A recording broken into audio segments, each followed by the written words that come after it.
உங்களின் இந்த உறுப்பை தொடுவதன் மூலம் நீங்கள் பணக்காரராகலாம். அதே சமயம் இந்த ரகசிய உறுப்பை தொட்டால் நீங்கள் என்றென்றும் ஏழையாகி விடுவீர்கள். நண்பர்களே, ஒருமுறை நாரத முனிவர் நாராயணா நாராயணா என்று உச்சரித்தபடி வைகுண்ட லோகம் வந்தபோது அங்கே தாய் லக்ஷ்மி பகவான் ஸ்ரீஹரியின் பாதங்களை தொட்டு கொண்டிருப்பதை கண்டார். அப்போது அவரது மனதில் ஒரு கேள்வி எழுந்தது.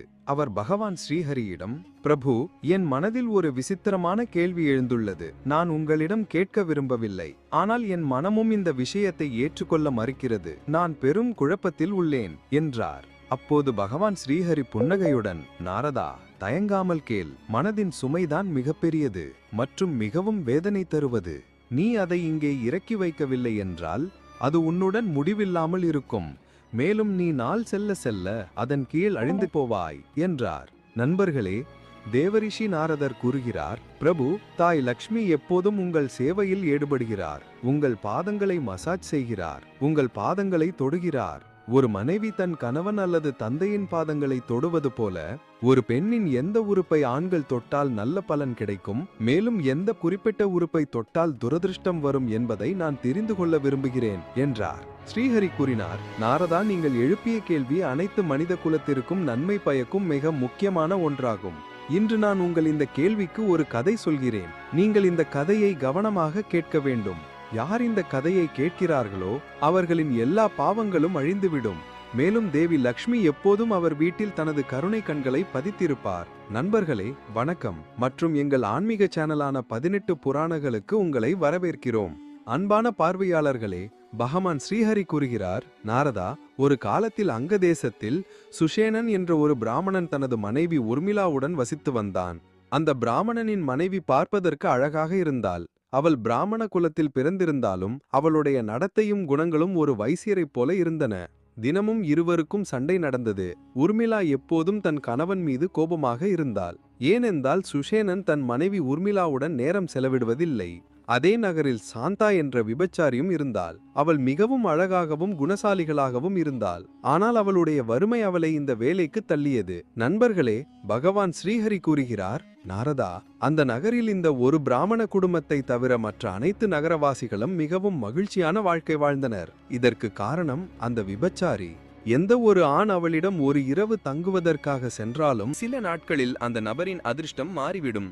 அவர்கள் விரும்பிய வாழ்க்கை துணையை அடைவார்கள், செல்வம் பெறுவார்கள், மேலும் அவர்களின் வியாபாரமும் முன்னேறும். அது மட்டுமல்லாமல் அந்த நகரத்தின் தலைவரும் கூட தனது தனிமையை போக்க பல முறை அந்த விபச்சாரியிடம் செல்வார். அந்த விபச்சாரியின் தாக்கத்தால் அனைத்து ஆண்களுக்கும் ஒரு புதிய உற்சாகம் கிடைத்தது. மேலும் அவர்கள் தங்கள் ஒவ்வொரு வேலையையும் மிகுந்த மகிழ்ச்சியுடன் நேர்மையாக செய்தனர். இதனால் அவர்கள் அனைவரும் வெற்றிகரமான வாழ்க்கையை வாழ்ந்தனர்.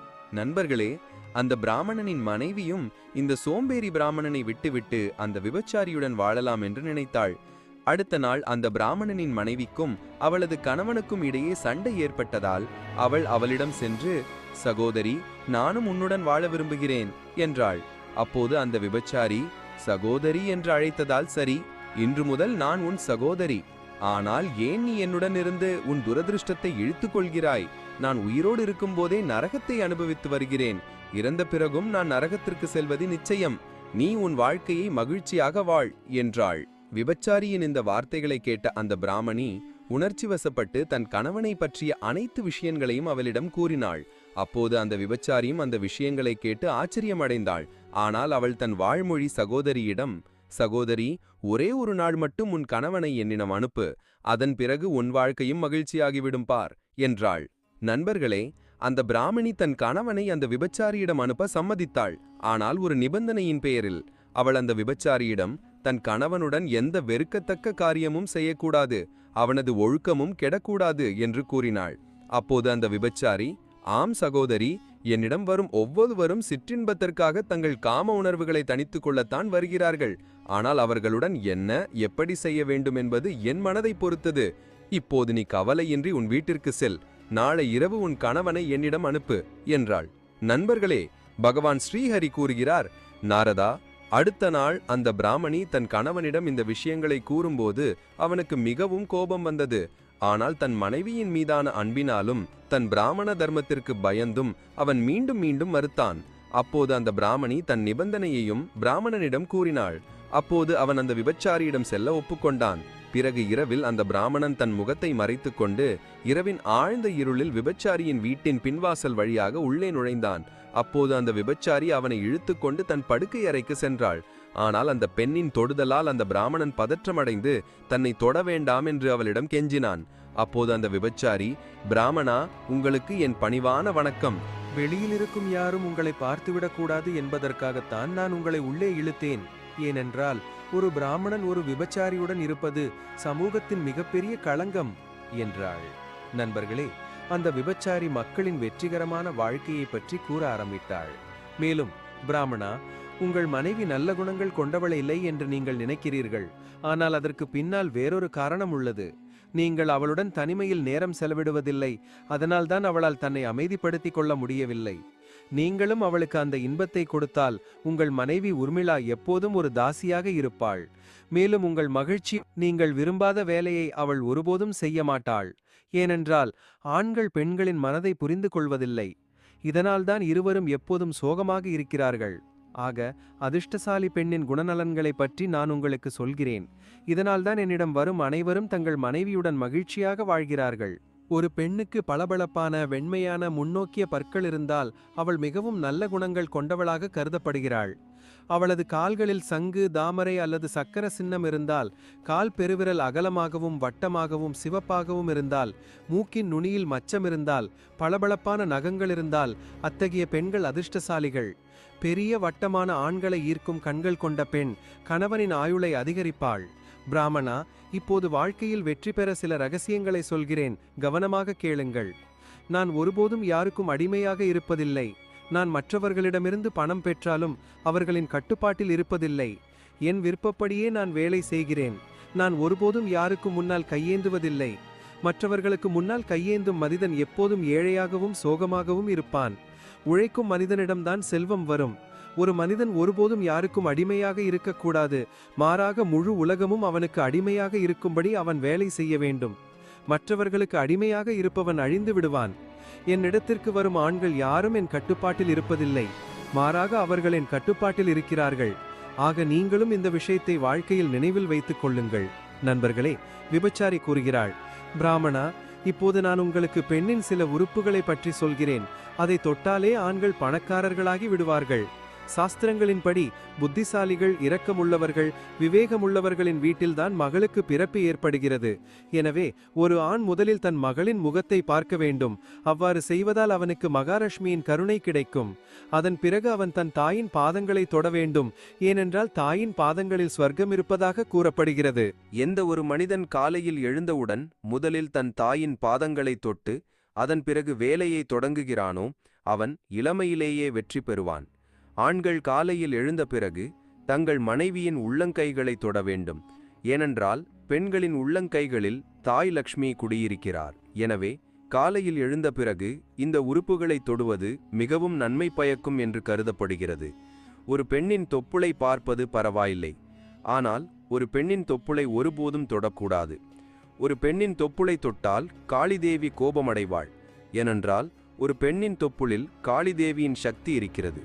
தொப்புள் என்பது காளிதேவியுடன் தொடர்புடைய ஒரு பெண்ணின் சிறப்பு இடம். காளிதேவியின் சக்திகள் ஒரு பெண்ணின் தொப்புளில் குடியிருக்கின்றன. அதேபோல் ஒரு பெண்ணின் முழு உடலும் புனிதமாக கருதப்படுகிறது. எனவே நாம் பெண்களை மதிக்க வேண்டும். எந்த வீட்டில் ஒரு பெண் மதிக்கப்படுகிறாளோ அந்த வீட்டில் எப்போதும் கடவுள் குடியிருப்பார். நண்பர்களே, விபச்சாரி மேலும் கூறுகிறாள், பிராமணா, என்னிடம் வரும் ஆண்களுடன் நான் ஒரு சிறப்பு செயலை செய்கிறேன். இதனால் அவர்களின் உடலிலிருந்து சோர்வு நீங்கி அவர்கள் மகிழ்ச்சியாக உணர்கிறார்கள். உங்கள் உடலின் சில குறிப்பிட்ட புள்ளிகளை யாராவது மசாஜ் செய்தால் உடல் மற்றும் மனம் ஆகிய இரண்டிலிருந்தும் மன அழுத்தம் நீங்கிவிடும். உங்கள் தலையின் நடுவில் மசாஜ் செய்தால் உங்கள் தலைவலி மற்றும் மன அழுத்தம் நீங்கும். பாதத்தின் உள்ளங்காலிலிருந்து 4 விரல் மேலே அளந்தால் இந்த உறுப்பை கண்டுபிடிக்கலாம். இந்த இடத்தில் 4 முதல் 5 நிமிடங்கள் தொடர்ந்து அழுத்தம் கொடுப்பதன் மூலம் இதய துடிப்பு அமைதியாக இருக்கும். முழங்கால்களுக்கு பின்னால் அழுத்தம் கொடுப்பதன் மூலம் செரிமானம் மேம்படும். மேலும் எடை கட்டுக்குள் இருக்கும். மேலும் கையின் முழங்கை அருகே உள்ள ஒரு புள்ளியை அழுத்தினால் உடல் வெப்பநிலை கட்டுப்படுத்தப்படுவது மட்டுமல்லாமல் உடல் பருமனை குறைக்கவும் உதவுகிறது. தினமும் இந்த புள்ளியை அழுத்துவதன் மூலம் உடல் வெப்பம் மற்றும் அதிகப்படியான தண்ணீரை வெளியேற்றவும் உதவுகிறது.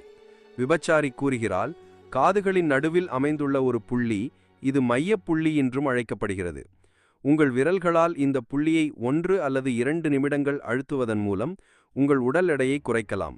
இந்த புள்ளியில் அழுத்தம் கொடுக்கப்படும்போது ஒரு நபரின் பசியும் கட்டுப்படுத்தப்படுகிறது. இரு கண்களுக்கு இடையில், அதாவது புருவங்களுக்கு நடுவில், கண்களின் பலவீனத்தை குணப்படுத்தலாம். அதே சமயம் தினமும் தொப்புளுக்கு கீழே 2 விரல் தூரத்தில் அழுத்தி மசாஜ் செய்தால் மனிதனின் செரிமானம் மேம்படும். மனித உடல் நோயற்றதாகவும் ஆரோக்கியமாகவும் மாறும்போது அவன் தன் எல்லா வேலைகளையும் முழு ஈடுபாட்டுடன் செய்கிறான். இதனால் வாழ்க்கையில் வெற்றி கிடைக்கிறது.